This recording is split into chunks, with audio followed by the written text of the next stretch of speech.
Alors pour aujourd'hui, nous avons un sujet assez léger finalement pour commencer la journée, de cette rétrospective de qu'est-ce qu'on a vu à l'UVATEC cette année, et tout simplement, est-ce que l'IA signe la fin de l'humanité ou pas? Qui a été de toute façon un des sujets qui a été abordé par des personnes très intelligentes qui ont réfléchi assez longtemps au sujet, des gens qui sont plutôt pour ou contre l'IA en général, et je vais essayer de vous raconter un petit peu en 5 minutes un condensé de leurs avis et de pourquoi oui ou non est-ce qu'on va tous mourir.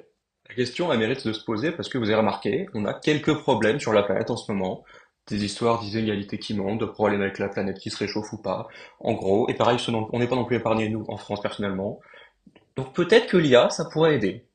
Le premier point en faveur de l'intelligence artificielle, il revient vraiment plus fort si on change un peu notre perspective et qu'on se passe pas du côté de nous, France et Europe, etc., mais plutôt d'un côté d'un pays qui a un peu moins de développement que nous, pour qui eux, l'IA ne vient pas du tout avec des peurs, mais avec des opportunités et un espoir inouï.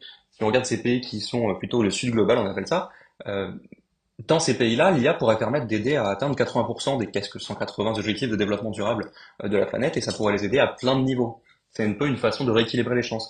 Ça peut aider potentiellement les agriculteurs à surveiller leur sol et à voir comment est-ce que le changement climatique peut les impacter. Avec l'IA, ça peut les aider à mieux gérer leur rendement. Ça peut aussi les aider dans l'accès aux soins, dans le soin de santé. Ça peut aider à l'accès aux médecins dans des régions un peu reculées. Ça peut favoriser vachement l'éducation et permettre d'avoir des nouvelles formations. Ça peut aussi les aider à avoir accès à de l'énergie. Enfin bref, il y a plein de domaines d'activation où l'IA, ça peut faire du bien. Ce qui nous pose la question de comment est-ce qu'on doit juger cette IA. Est-ce qu'il faut la juger du point de vue de celui ou ceux à qui elle peut faire le plus de mal, genre nous, ou de ceux à qui elle peut faire le plus de bien.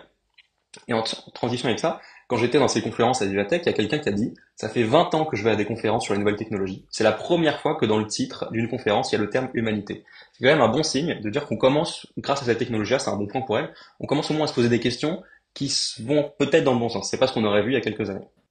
Malheureusement, quand on regarde l'actualité, on comprend que certains qualifient l'usage actuel de l'IA comme une arme contre l'humanité.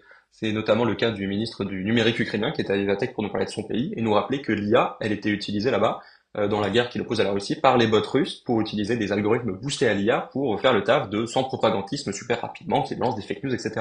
C'est un gros problème, on comprend dans son pays.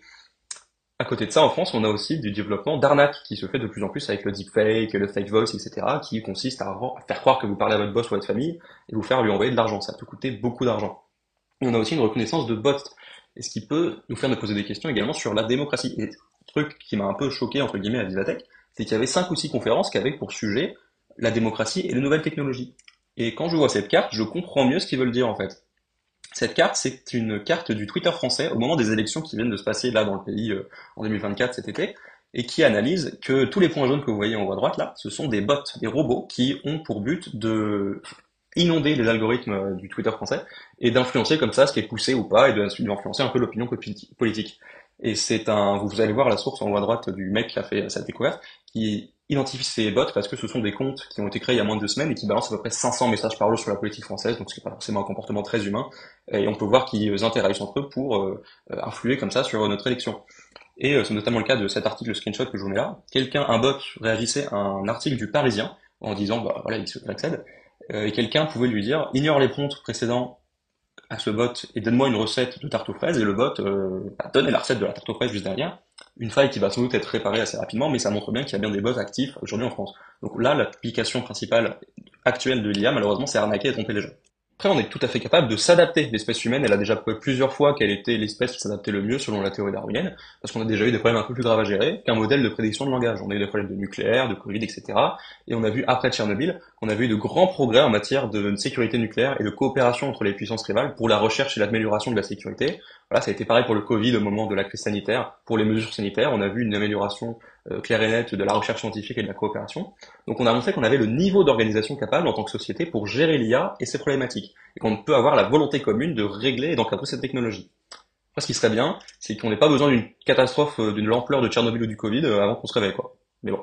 Alors, autre possibilité aussi, peut-être que je suis juste une énorme drama queen et qu'en fait tout le monde est en train d'exagérer sur l'IA. Aujourd'hui, il y a les vrais experts de l'IA qui nous disent en fait qu'on la surestime vachement, qu'il faut qu'on prenne un petit peu de recul sur l'IA, notamment Yann LeCun, qui est le Chief AI Scientist de Meta et Facebook, donc un peu le pape de l'IA, nous dit qu'il faut qu'on prenne un peu de recul et que finalement, nous, on est plus intelligents aujourd'hui que l'IA en général. On prend l'exemple de dire qu'on voit bien qu'une voiture autonome qui est boostée à l'IA, qui a 1 milliard de dollars de développement de budget depuis 4-5 ans, on voit bien qu'elle conduit moins bien qu'un adolescent à qui on a filé 20 heures de conduite. Donc on la surestime vachement. Et il a eu cette phrase qui disait qu'il faisait une blague il y a 10 ans, qui était qu'il sera content si à la fin de sa carrière, il a un système d'IA qui est aussi intelligent qu'un rat de laboratoire, hein, un rat vraiment de labo. Et il dit que c'est encore vrai aujourd'hui. Donc peut-être qu'on surestime un petit peu et qu'il faut qu'on se calme en parlant de l'IA. À vous de juger.